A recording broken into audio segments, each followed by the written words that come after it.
Zone 7 यहाँ Dnyanada society में एक घर में आग लगी थी। यहाँ पे एसी के कुछ रिफिलिंग के बॉटल्स हैं, इसमें आग लगी, जिस कारण से आसपास जो गाड़ियाँ थी उनमें भी आग लग गई। आग में अभी काबू पा लिया गया। 2 लोग क्रिटिकली इंजर्ड है, उनको हॉस्पिटल ले जाया गया। नहीं सर, ये आग क्या कारण से लगी थी? ये कारण अभी तपास में पता चलेगा कि किस कारण से आग लगी। સુરેશ સોંદરવા।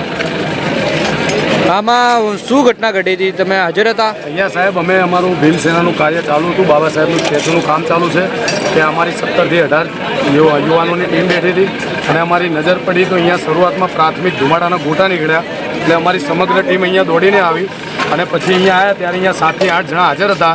એટલે એ બધા અહીંના લોકલ અને અમે સ્થાનિકો મળીને સૌથી પહેલાં તો સોસાયટીવાળાને દોડીને બધાને બહાર કાઢવાની જહેમત ઉઠાવી, જાગૃત કર્યા। ત્યારબાદ અમે અહીંયા આગ એટલી વિકરાળ હતી કે અમારાથી પણ કંઈ થઈ શકતું નહોતું, પણ અમે હેલ્મેટ ગોદડી પહેરીને જે અમારા પ્રયત્નો થતા હતા એ પ્રયત્નો કર્યા અને ઉપર એક નાનું બાળક અને એક લેડીઝ હતા, એ લોકોને ફાયર 45 થી 1 કલાક લેટ આવ્યા હતા।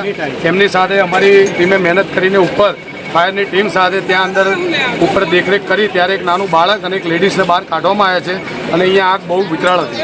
શું તમે એમને બહાર કાઢવામાં આવ્યા? તમારા ટીમ સાથે હતી ને શું આમાં તમે કઈ હેલ્મેટ ને બધું પહેર્યું હતું? હા, હેલ્મેટ ને પહેર્યું હતું। અમારથી જે પ્રયત્ન થતા હતા અમે ગોદડી ઉઠી હતી, હેલ્મેટ પહેર્યા હતા। શું નામ છે તમારું? મારું નામ વિપુલ ત્રિવેદી છે। ક્યાં રહેવાનું આપને? હું આ જે ઘટના બને છે એની બાજુમાં જે ફ્લેટ છે સોજી ટાવર, એમાં રહું છું અને મારો પરિવાર આ ફ્લેટમાં હતો। મને હું પાલડી હતો અને મારો ફોન આવ્યો કે અંદર એટલી બધી ગોગડામણ ઘરમાં થાય છે, એટલા બધા ધુમાડા છે, એટલે ફ્લેટમાં આગ લાગી છે। તાત્કાલિક સૂચના આપી કે આપ નીચે આવ્યું ત્યારે ખબર પડી કે આ તો થોડું 50 મીટર દૂર આગ લાગી છે, પણ તમે વિચારી શકો છો કે કેટલી ગંભીર પ્રકારની આ ઘટના બનેલી છે। આપે કઈ હેલ્પ કરી ફાયર હેલ્પમાં જે હમણાં જે અમારા ભીમસેના જે સભ્યો છે, જે નજીક માત્ર કામ ચાલતું હતું, તાત્કાલિક અમને ફોન કર્યો કે અમે પાલડીથી આવતા હતા ત્યારે પાછું ફાયર બ્રિગેડની ગાડી રસ્તો શોધતી હતી, અમે પોતે અમારી ગાડીમાં ડ્રાઈવ કરી અને પાછળ રસ્તેથી લાયા અહીંયા પહોંચાડી। ને આ બધા કહેવામાં આવે છે કે ફાયર થોડી લેટ આવી, પોલીસ થોડી લેટ આવી। બિલકુલ સાચી વાત છે। ફાયર કેટલી લેટ થઈ? પોલીસ ને ફાયર કેટલી લેટ થઈ? પહેલો કોલ કર્યા પછી 54 મિનિટે ગાડી આવી છે। એટલે જો અમદાવાદ શહેરમાં જો આ સ્થિતિ હોય બરાબર તો પછી આ તમે વિચાર શકો છો બીજું તો ક્યાં શું શકે।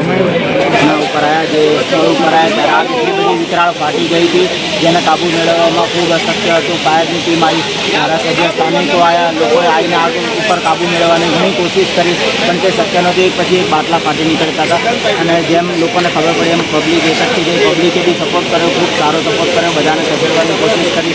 આગમાં ઘણું બધું નુકસાન થયું છે। એમાં એક બાળકી ઉપર હતી એ મળી આવેલી છે અને એક લેડીઝ મળી આવેલી છે, એમને તાત્કાલિક સારવાર હેઠળ હોસ્પિટલ ખસેડવામાં આવ્યા છે। તો આ ઘર કોનું હતું એ કંઈ જાણી શકાય?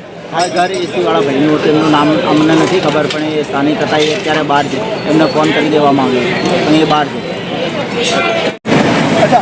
અહીંયા શું શેના કારણે? આપણા એસીના કમ્પાર્ટમેન્ટ રાખતા લખીને આપી છે તોય તે રાખતો હતો। શું લખીને આપ્યું? કોને આપ્યું? મ્યુનિસિપાલિટીને।